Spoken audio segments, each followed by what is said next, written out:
Olá, meu nome é Tiago, eu sou aluno do programa de pós-graduação em Ciência da Computação da Universidade Federal de Uberlândia. Nesse vídeo eu vou mostrar para vocês um pouco do trabalho que eu estou desenvolvendo na disciplina de computação bioinspirada, que é o desenvolvimento de um algoritmo genético para otimização de hiperparâmetros de uma rede LSTM. Começando aqui então, como eu disse, né, no começo, o objetivo principal do meu trabalho é o seguinte: eu quero avaliar os impactos de diferentes heurísticas utilizadas para selecionar indivíduos para crossover e também para as próximas gerações do algoritmo genético. E esse algoritmo genético ele foi construído, né, para otimizar uma rede LSTM que faz o prognóstico de pacientes em coma a partir dos exames de eletroencefalograma. Então, o que eu quero fazer? E eu fiz e estou, né, consolidando os resultados desse trabalho. É o seguinte: a gente sabe que no algoritmo genético você tem diferentes formas de você selecionar os indivíduos para crossover. Você tem a roleta, você tem o torneio, você tem a amostragem universal estocástica, truncamento, e também você pode selecionar os indivíduos para a próxima geração com diferentes formas. Então, nesse meu trabalho, eu implementei diferentes técnicas, né, para essas seleções de indivíduos e, né, a cada execução ali do meu algoritmo com essas diferentes combinações, eu gerei as estatísticas dos indivíduos gerados, os fitness, para entender qual que foi a melhor, né, técnica ali que gerou, né, melhores resultados. Posteriormente, né, um trabalho que eu quero desenvolver é pegar a melhor configuração do AG e utilizar ela até que ela consiga otimizar essa rede LSTM com um fitness melhor do que vamos falar assim, o estado da arte de criação dessa rede específica.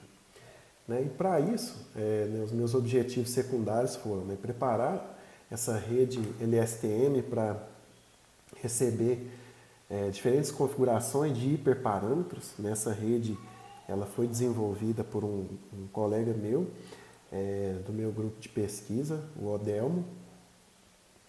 E aí, como ele utilizou apenas uma configuração, né, nós tivemos a necessidade de preparar ela para receber, ora, uma quantidade de learning rate, de função de ativação. Aí, o segundo objetivo aqui secundário, né, foram implementar essas diferentes heurísticas da seleção de indivíduos, definir diferentes configurações, né, para crossover e para a seleção da próxima geração, gerar as estatísticas de execução desse algoritmo genético nas diferentes configurações e compilar os indicadores, né, para comparar o desempenho dessas configurações. Então, a metodologia, né, eu descrevo aqui, né, como que eu desenvolvi esse trabalho. Né? Primeiro a gente definiu quais são os hiperparâmetros que vão ser ajustados pela rede LSTM. Nós sabemos que tem diversos parâmetros.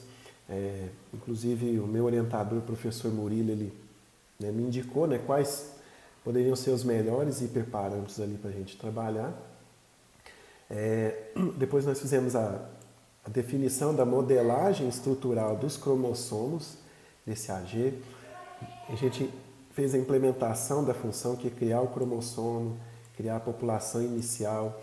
Criada a população inicial, eu fiz uma avaliação da estocasticidade, né, da diversidade dessa população inicial. Fizemos a implementação das diferentes heurísticas, né, para seleção. Implementamos a função de crossover, a de mutação e também a seleção de cromossomos para a próxima geração.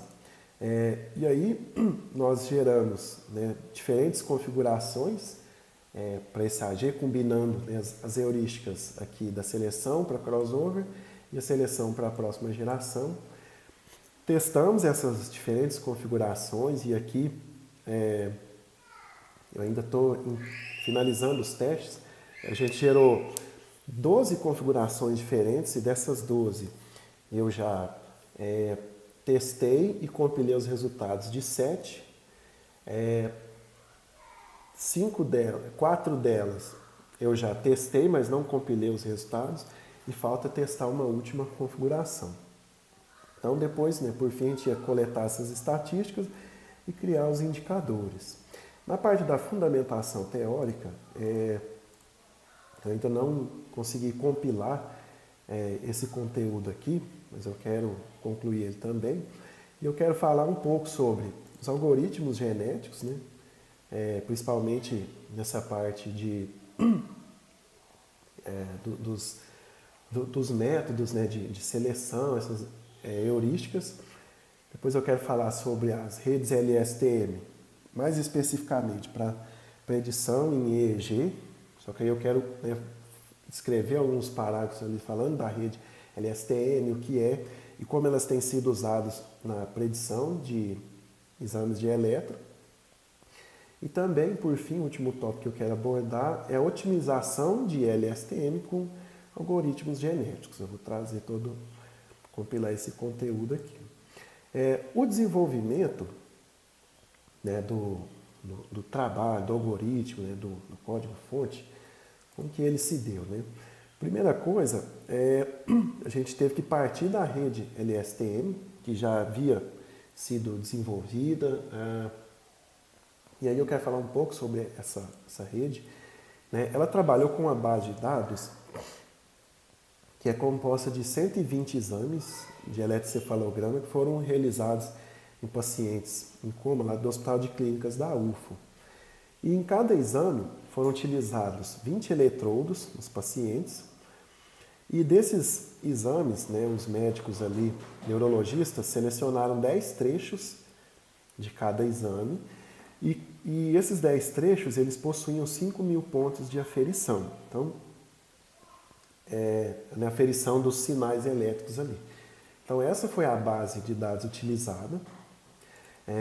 Os hiperparâmetros da rede, né, que meu colega Odelmo ele criou, foram os seguintes. Né? As unidades as células da LSTM foi apenas uma célula, 60% de dropout, a função de ativação foi a sigmoide, a função de perda foi a BCE-LOS, o otimizador foi o SGD, o BET de 20, aqui nós temos o restante aqui, né, as épocas aqui, 50 épocas ele utilizou, e aí a métrica que ele considerou, né, para ver o desempenho da rede foi F1 score, e ele atingiu com essa configuração da rede 85,71%. E gravem bem esse valor, esse resultado. Bom, partindo então para o meu algoritmo genético, o que eu fiz primeiro? Né? Eu modelei o meu cromossomo, primeira coisa. E aí, o que acontece? Por causa da natureza do problema, né, e o objetivo que eu queria, né, encontrar essa melhor configuração, e dada a natureza da rede LSTM, a gente definiu o quê? Que cada gene do cromossomo ia representar um hiperparâmetro da minha rede LSTM. E aí, né, conversei com o professor Murilo, e lembrando que esse texto aqui é só um rascunho, né, não é vamos falar assim, é uma estrutura para preparação de um artigo. Né? A gente selecionou 6 hiperparâmetros da LSTM para a gente trabalhar com o AG. Foi o número de células, a taxa de aprendizado, o tamanho do BESH, a quantidade de épocas para treinamento. E aqui eu até coloquei uma observação que na rede LSTM que a gente usou de benchmark foram 50 épocas. Eu tive que restringir os meus testes do algoritmo genético para no máximo 20. Por quê? Por dois fatores. Né? Primeiro, o computador que eu uso, meu notebook, ele não tem GPU, então eu fiz testes com 50 épocas e ficou muito lento. Então a função de fitness ela ia ficar muito pesada e dada aquelas configurações que eu gerei, né, de 12 configurações diferentes, isso ia ficar impossível de entregar meu trabalho a tempo. Né? O dropout aqui. E lembrando que, até recapitulando aqui, para cada gene aqui, né, que é um hiperparâmetro da rede, a gente definiu um intervalo de valor, intervalo mínimo e máximo que esse parâmetro pode receber. Então aqui no caso da rede, das unidades da célula, a gente deixou entre 1 e 2, né, isso pode ser aumentado quando o algoritmo for executado num computador melhor.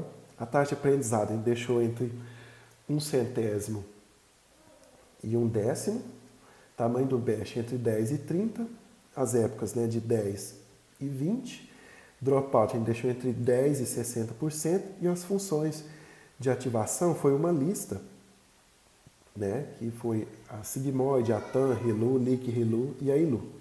A gente sabe que inicialmente, né, a gente tinha 12 hiperparâmetros que eu poderia trabalhar, até eu comecei com isso, e a gente reduziu para poder consolidar melhor esses resultados, e aí com um pouco mais de tempo a gente pode voltar com esses outros 12. E aí, o meu cromossomo, como que ele ficou, né? Ele ficou mais ou menos igual eu estou mostrando aqui, ó. Eu tenho quantidade de unidades, células, o learning rate, o batch size, as épocas, o dropout e a função de ativação. A função de ativação aqui, eu coloquei um número inteiro que representaria o índice dessa lista aqui, que eu vou sortear, e aí, dado esse índice 2, então eu sei que eu vou pegar a função ReLU e aplicar na rede na hora de fazer o fitness. Bom, dada a modelagem do cromossomo, eu fiz uma diferenciação aqui no código, que é o seguinte: eu criei o cromossomo e eu criei o indivíduo. Por quê? Além da questão dos genes ali do cromossomo, eu precisava trabalhar com algumas outras informações para coletar essas estatísticas, né? E aí, para não ficar tudo dentro do cromossomo, que o cromossomo é que ia sofrer ali a mutação, o crossover e tal, eu criei, né, uma ideia um pouco diferente do indivíduo aqui, que o indivíduo tem outros atributos além do cromossomo. Então ele tem um ID, tem qual que é o fitness do cromossomo daquele indivíduo, qual que foi o pai 1 e o pai 2 que gerou ele no crossover, em qual geração ele nasceu, por quantas gerações ele sobreviveu, se ele sofreu mutação ou não e o tempo de execução da fitness dele. E aí eu trabalhei esses indivíduos em formato JSON, igual eu estou mostrando aqui. Então eu tenho aqueles parâmetros ali, os atributos, e depois eu tenho o parâmetro, o atributo do cromossomo, que aí tem todos aqueles genes lá do cromossomo. Por fim, eu tenho aqui a população inicial, né? Então eu criei a função de geração da população inicial, usei aqui a função random lá do Python, sem colocar um seed para ele. E aí eu avaliei como que estava a estocasticidade dos genes desses cromossomos. Então eu peguei, por exemplo, lá, as unidades a quantidade de células. Então, em um exemplo que eu rodei, ficou 40 e 60. A taxa de aprendizagem foi essa distribuição aqui. O tamanho do bash, ele gerou essa distribuição. Dropout também, número de épocas de treinamento, quais funções de ativação, né, que essa população inicial teria.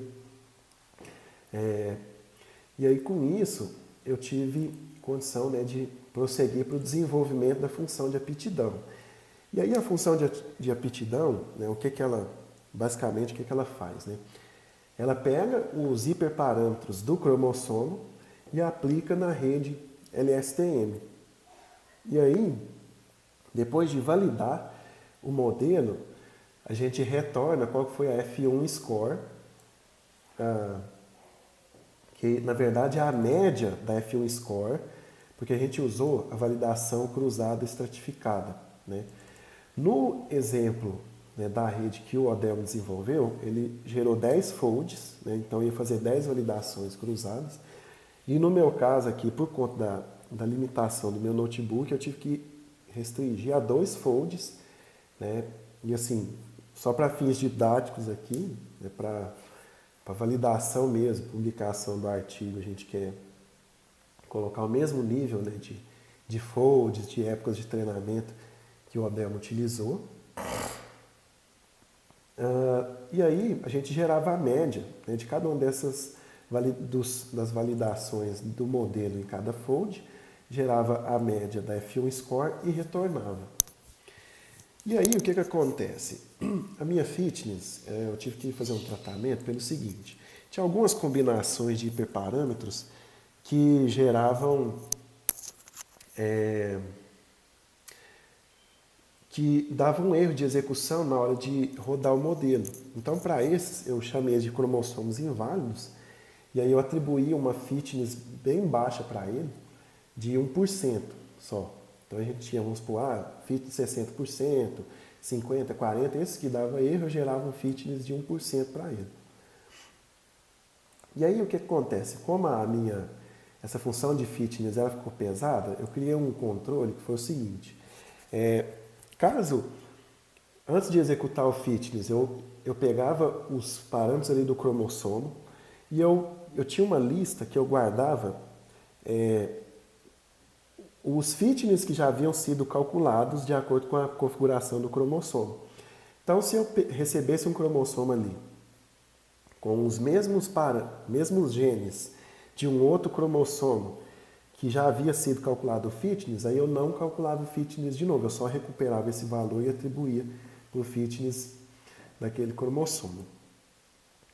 Quais foram os métodos, né, de seleção que eu usei para esse crossover? Eu implementei 4 diferentes abordagens. Eu implementei a torneio, roleta, amostragem universal estocástica e truncamento. Eu vou só correr um pouquinho por conta do tempo ali, que já deu 17 minutos. Então eu selecionava por esses 4, né? E como que foi feito o meu crossover? Eu fiz um crossover simples e assim, por conta da questão de cada gene representar um hiperparâmetro, eu não poderia, por exemplo, fazer o crossover cíclico, né? Então, o que eu fiz? Eu selecionava ali um ponto de corte e aí eu sorteava, né, em qual ponto ali que eu ia cortar os cromossomos, e aí eu cortava e gerava os 2 filhos, né? E aí eu usei uma taxa de crossover de 60%. Na mutação, como que eu fiz? Eu usei uma taxa de mutação relativamente alta, 40%, mas o que acontece? Como eu tinha apenas 6 genes no meu cromossomo, os primeiros testes que eu fiz, vamos falar assim, eu não estava tendo muita novidade, né, nas gerações e tal, né, os cromossomos estavam ficando muito parecidos com os pais, e aí eu aumentei essa taxa, e aí o que eu fiz? Ao invés de aplicar a mutação em apenas um gene, eu fazia em 2 genes. E aí, como que eu fazia essa mutação? Eu sorteava entre aqueles 6 genes 2 índices para eu alterar. Aí eu pegava aqueles genes, olhava qual que eram os valores, aqueles intervalos disponíveis, né, para cada um deles, igual tem no meu código aqui, ó. Eu coloquei as variáveis que eram aqueles intervalos possíveis. Então eu sabia, se eu sorteei o gene que era o learning rate, eu pegava nessa lista, sorteava um valor dentro desse intervalo e aplicava a mutação. E aí, para a seleção de indivíduos da próxima geração, eu implementei 3 abordagens, né? A reinserção ordenada com truncamento, reinserção uniforme com roleta e reinserção uniforme com amostragem universal estocástica. Então, o que eu fazia? Né? Eu pegava a população de 100 indivíduos, fazia o crossover, gerava 60 novos indivíduos. Aí eu juntava as duas populações, gerava 160, e nessa população provisória de 160 eu aplicava um desses 3 métodos aqui. E aí, antes de passar para os resultados aqui, eu quero só mostrar rapidinho um pouco do meu código aqui. Ele não está muito bem organizado, né? Poderia ter feito separado em arquivos diferentes e tal, mas aqui em cima eu tenho a minha rede LSTM, né, os métodos dela, de treinamento, de validação, de teste, né? Eu tenho algumas funçõezinhas úteis que eu usava para sorteio, para fazer um sorteio balanceado, gerar o ID, criar o cromossomo, criar o indivíduo, criar a população inicial, ver se um fitness já foi calculado para um cromossomo e aí eu retornava ele. A minha função de fitness, que aí aqui eu vejo, né, se essa função, se o fitness já foi calculado, se foi eu retorno, e aí se não, aí eu chamo a classificação, né, e gero a média da F1 score e retorno, beleza. E aí, aqui tem, né, várias outras, aí tem aqui, ó, seleção por torneio, seleção por roleta, seleção por amostragem universal estocástica. Aí eu selecionava os pares para fazer o crossover. E aí, de acordo com o tipo de seleção, eu aplicava um ou outro, se é torneio, se é roleta. Aí aqui tem o método de crossover e tal. Aí eu criei a funçãozinha aqui para gerar umas métricas que eu vou falar depois. A função de mutação.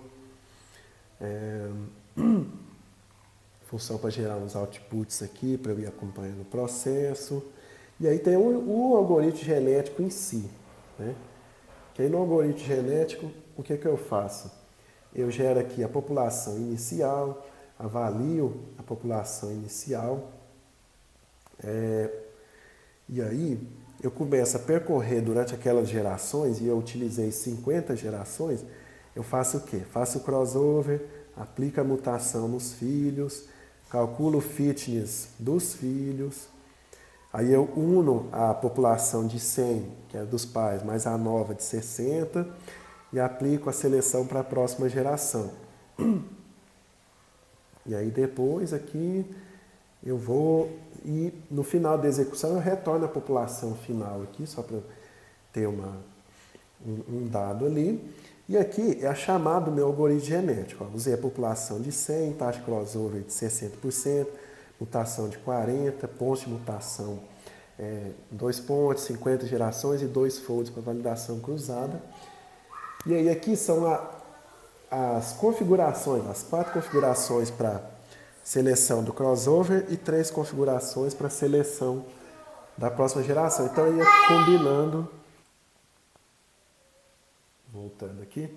Então, quando eu ia executar o meu algoritmo, eu testava essa primeira combinação, seleção por torneio com reinserção ordenada, seleção por torneio com reinserção com a roleta, torneio com amostragem estocástica universal e tal. E eu fui gerando, né, a execução de cada um dessas combinações. E aí, como que, né, eu coletei essas estatísticas? Né? Primeiro, então, lembrando, eu gerei essas 12 combinações diferentes aqui. Aí eu atribuí um ID para elas aqui. Essas que estão de branco aqui, da 1 até a 7, são aquelas que eu já testei e consolidei os resultados nos indicadores que eu comecei a montar. Aí aqui da 8 até a 11 eu testei, mas não compilei o resultado. E essa 12 é a que está faltando para eu rodar. É só para vocês terem uma noção, para cada teste de cada uma dessas configurações aqui demorava em média 12 horas. Então, meu notebook já está quase torrando o processador, virou várias noites aí. E aí, o que eu fazia? Eu gerei 2 arquivos JSON para guardar essas estatísticas para eu gerar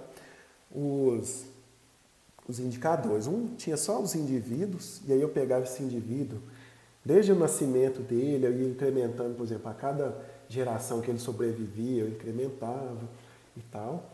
E também um arquivo só com as estatísticas da geração, que eu meio que eu tirava uma foto da população naquela geração para gerar outros tipos de indicadores.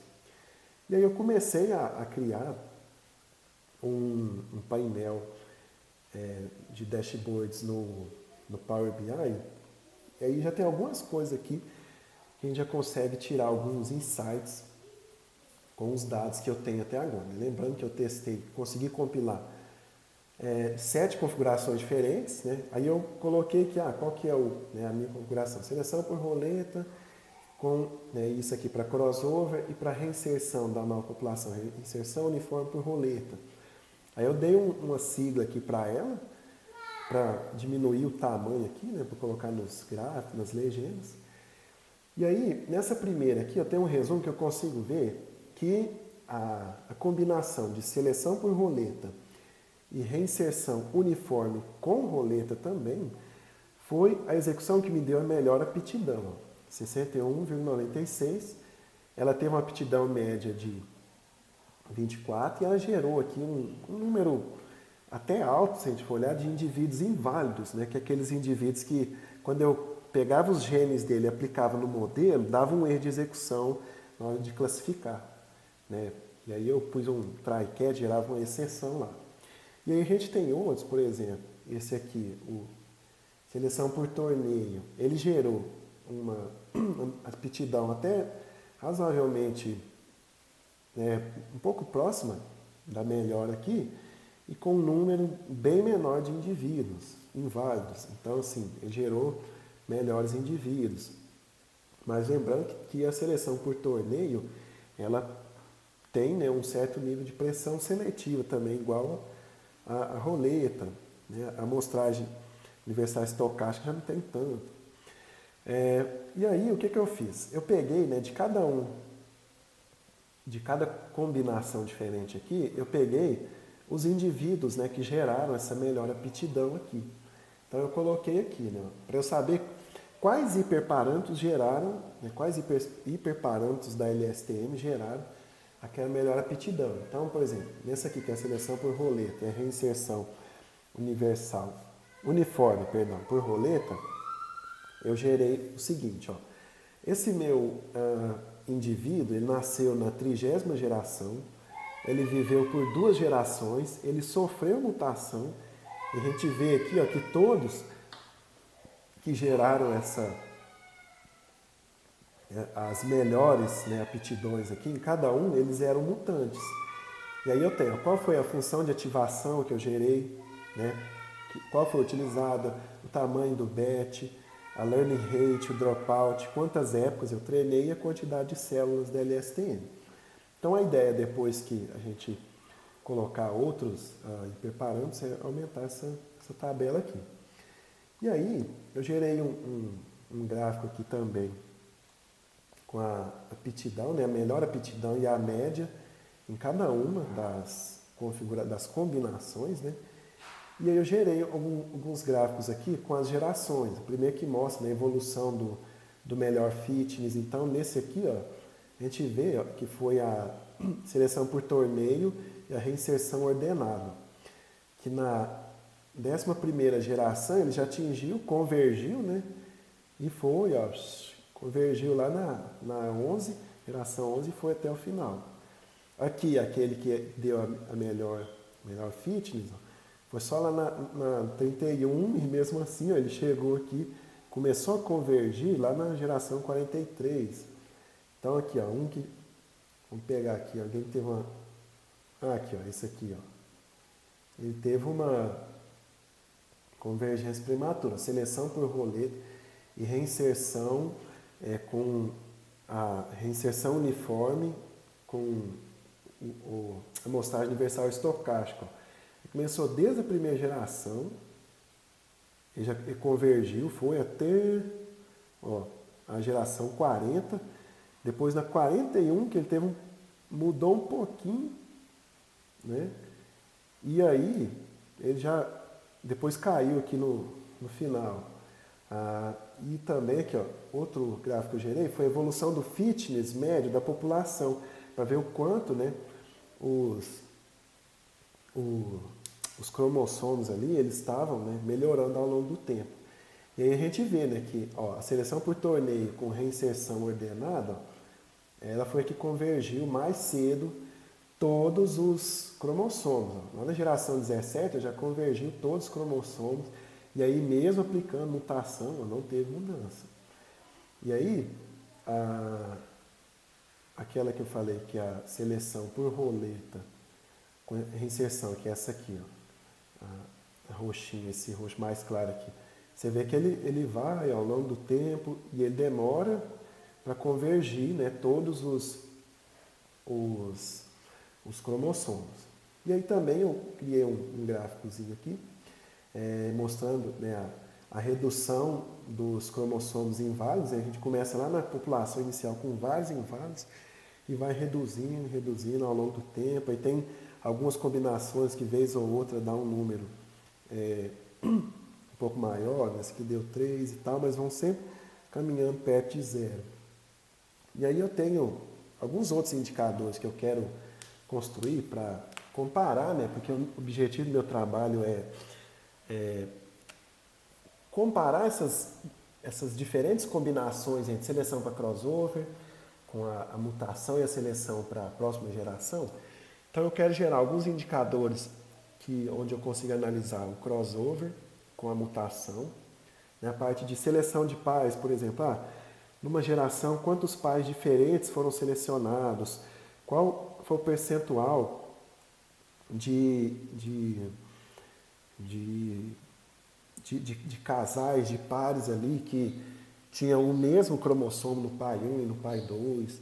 A parte de geração, de seleção para nova geração, qual que era a aptidão média dos que eram selecionados, para ver a questão da pressão seletiva.